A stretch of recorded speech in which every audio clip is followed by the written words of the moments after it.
Thank you for waking up with Happy Ass, where we come together to grow in mind, body, and spirit so we can turn around, make the world a brighter and sweeter place to live for ourselves and for others.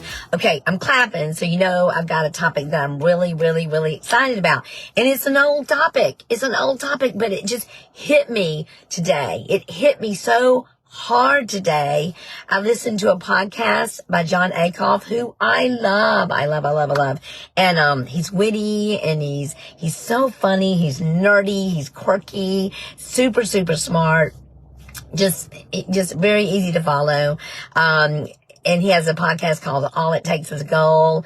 And I know that sounds super nerdy, and it is, but it's also very fun. But the thing that got to me today with that was it's an old topic. It's an old topic. And he said that he heard a sentence that just so impacted his life. It just changed his life. And he said, don't you hate it when people say, it changed my life forever? It just changed my life. But you know, it turns out that this is a sentence that we've all heard our whole lives, from Socrates to the Bible to Einstein to so many people have espoused this one thing. And Solomon, you know, so many people. So I'm going to tell you what the sentence is. And I'm going to also tell you what I want us to do with it.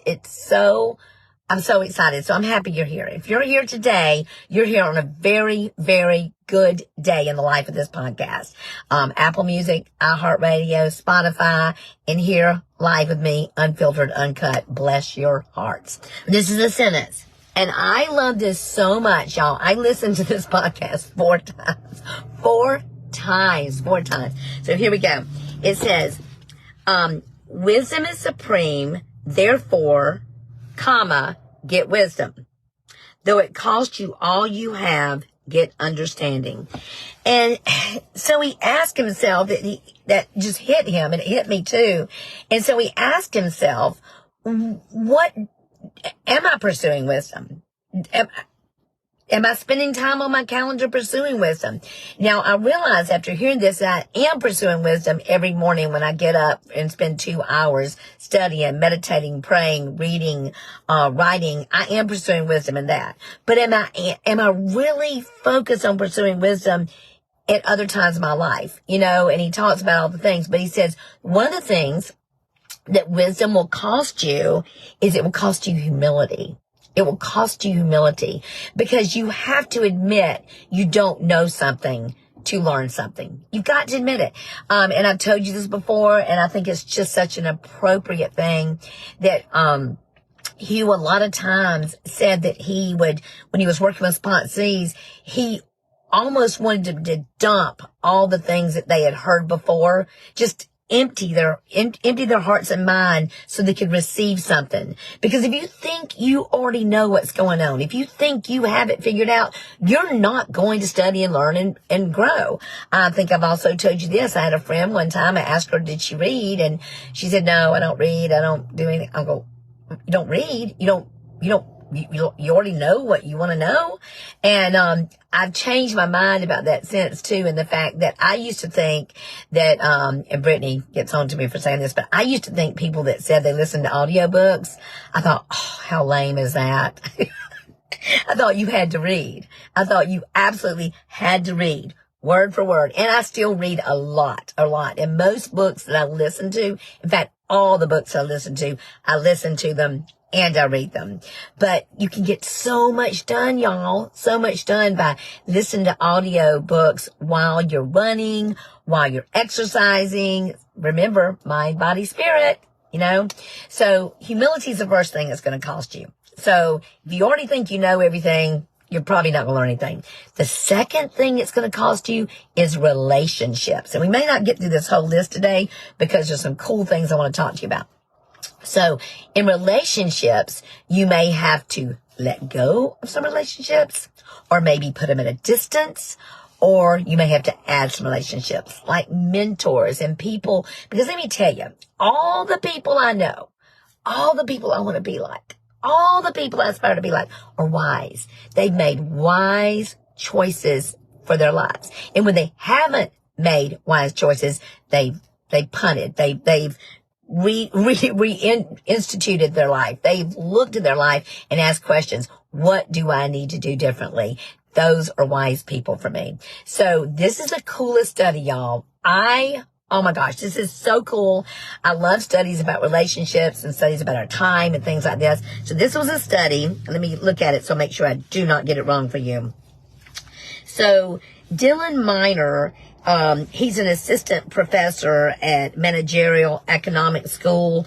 It's called I think it's Kellogg School, and it's managerial economics. It's studying how we work, how we are effective at work, and all the things like that.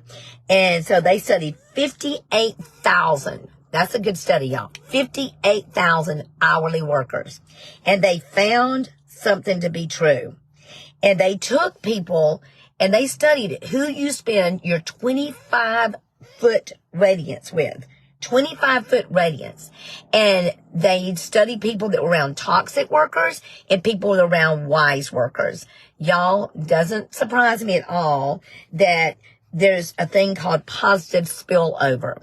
And what happens is if you're around toxic people, toxic workers, that will cost you money. And they've even put a number on, I think like $12,800 a year, but it will cost you money. However, if you were around high performers, then your performance goes up by 12 to 15%. Your performance, just by being 25 feet radiance of people, y'all. So our relationships are so important. I told you years ago, had a girl that I loved her because she was giving and kind, but she was so negative. I absolutely had to divorce her from my life. And it was hard to do because I really loved her, but I did. I cannot do it. I cannot spend my time, this beautiful time that God has given me, hanging out with toxic people or people that are like just negative. I'm just not going to do it. So the interesting thing is that, that's kind of cool. We don't have those people at Beachy Beach because we discover it really quickly because we're around a whole lot of happy, productive, people. And people that are whiners and moaners and groaners don't like to be around that. They just really don't. So you repel them. So I think we're running out of time. So I think I'm going to do the other two tomorrow. So I'm going to tell you what they are and then we're going to talk about them.